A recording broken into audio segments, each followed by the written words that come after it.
Here are 5 things that you do not want to miss out on in GTA Online before December 9th or 10th when this event refreshes. If you were wondering, this event will be refreshing this early because of the new Mansions DLC, which will release on December 10th. So yeah, subscribe to the channel if you are new and let's dive into it. Before we get into the main portion of this video, we do need to quickly go over some of the new DLC stuff, and at the time of this video going up, you will have just missed out on this if you are yet to do this. So we had that VIP program where if you guys played GTA Online before December 7th, you would get these different login unlocks. One of them was the free Ubermac Revolter and then some clothing items. And definitely the biggest thing that you could have done was completing all 3 of the listing missions. If you did this one before December 7th as well, you would get a $1 million cash bonus, $2 million of any of the mansion properties you get when they release, and a clothing item. So hopefully you guys did both of these 2 things, but mainly the listing missions, just saving any money and getting a total value of $3 million for something as simple as this. It would be a shame if you missed out. To now get on to the main portion of this video, we do start off with the bonus money this week, and the bonus money this time around was just the same thing that we had the week before. So we still have the Super Yacht Life missions paying out 5 times money, the FIB priority file with 4 times, the community combat series with triple money and RP, and these things with double money. Although these things are a repeat, I still definitely think that the Super Yacht Life missions and the FIB priority file are well worth completing if you guys have not done them. Just remember the FIB priority file can only be done 1 time per week, and for this type of payout it is 100% recommended if you have the Garment Factory. And then the Super Yacht Life missions do pay out a ton of cash depending which ones you play through and how long you wait until completing the Contacts mission. Even doing this solo, I still managed to get a payout of $144,000 in around 10 minutes time. So yeah, definitely do this whilst you can. The only problem with the Super Yacht Life missions is the fact you will need to have a yacht to even have access to them. If you don't have a yacht, you can go ahead and just join a friend or something who already has a yacht.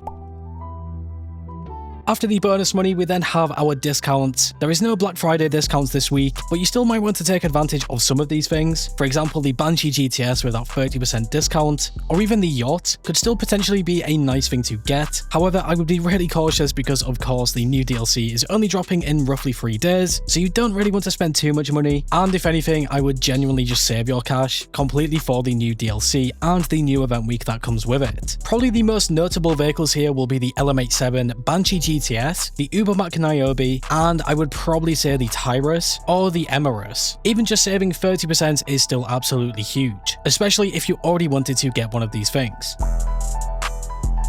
Next up, we also need to discuss the free cars from this event, and again of course these things were the same as last week. We had the podium vehicle, which was the S80RR, so well worth trying to get this one for free by spinning the lucky wheel. If you have never used the S80RR, it is genuinely really incredible, such a fun driving experience. The only problem with this car is it is a 1-seater vehicle, but yeah, getting this one for free is still extremely nice. And then for the LS Car Meet prize ride, we had the Anis Euros. Not a bad car either, but you will need to place top 2 in the LSCM series for 3 days in a row. So just at the time of making this video, if you do start this today, you will just have enough time to complete it and get it for free. I don't think it's too bad, and it probably is still worth getting. It should not take you too long to get it. The final free vehicle is of course the free Ubermac Revolter. Although the end date of that unlock is at the time of this video going up, you might just be able to claim this if you have not done so yet. Hopefully you have already got it. I think it is a pretty nice car, so probably worth getting. After the free cars, we then move over to the weekly money methods. So we have the new salvage yard robberies. Although I say new, they are just essentially the same ones from last week. So if you did complete them last week, you can do them all again, which I still think is really nice, and get roughly just over $1 million. All of them are standard tier vehicles as well, so you will just get a little bit more than usual. The time trials as well are worth completing. The standard time trial is over here, and the HSW time trial should be right next to this. Again, just a repeat from the last week. I would have also included the FIB priority file, however, we have already covered that with the bonus money, but yeah, still, another reminder on that, you definitely want to make sure that you do it if you have a Garment Factory. And now last up, we do have the test track vehicles from this event. You might want to go ahead and test drive some of these things, and potentially even buy a couple, but like I said before, just be really cautious because the new DLC is coming out soon. First up, we had Simeon's Auto Shop vehicles, or PDM. You could find the LM87, the Champion, the Emerus, the Ignis, and the Tesseract. Probably one of the most expensive lineups of vehicles we have ever seen inside Simeon's Auto Shop. All of these cars are also really good in their own respect. If I was going to choose one, it would probably just be the LM87. I also believe it is probably one of the most expensive ones as well. We then had the LS Car Meet Test Track. Again, just like the last week, some of the same cars as before, but again, you can go ahead and test drive them if you want to and see what you think. I also want to include the Luxury Autos dealership because there is the Banshee GTS here with that 30% discount and the Ubermac Revolta. You might still be able to get this for free if you have logged in before December 7th, which is today. So yeah, definitely worthwhile and getting it whilst you can.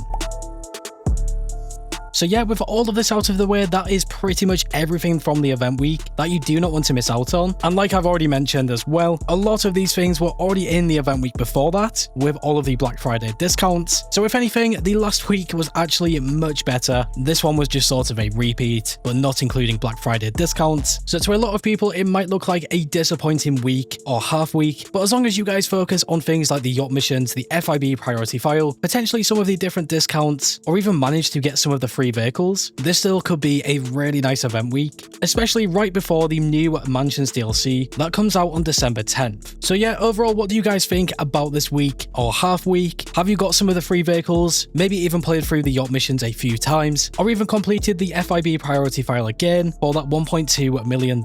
Also, let me know in the comments below if you guys have saved up enough for the Mansions DLC. In terms of the price of these mansions, I did see something on Twitter where Rockstar gave out a $20 million bonus to select people to afford one of the mansion properties when they come out. So I don't know how true this is. I don't know if that was a fake thing on Twitter or something, but if this is the case and they do cost $20 million or maybe more, I genuinely do not think it's a bad price. It's not too expensive, but I am also really interested to see what the upgrades will cost as well. And just remember, with the DLC, we of course have a ton of vehicles being added to the game. So for the DLC in total, we probably need somewhere in the ballpark of upwards of $20 million to $50 million. That would be my best guess. But yeah, guys, make sure to leave a comment below and let me know your thoughts on this event in its entirety. And also let me know what you guys think about this new Mansions DLC releasing on December 10th. Are you looking forward to it or not? And yeah, with all of this out of the way, if you went on to enjoy this video in any way, shape or form, make sure to leave a like. I always do appreciate your support. And if you are new to the channel and like what you see, subscribe and hit that bell icon to never miss a video. Finally, guys, stay safe. Thanks for watching, and I will catch you in the next one.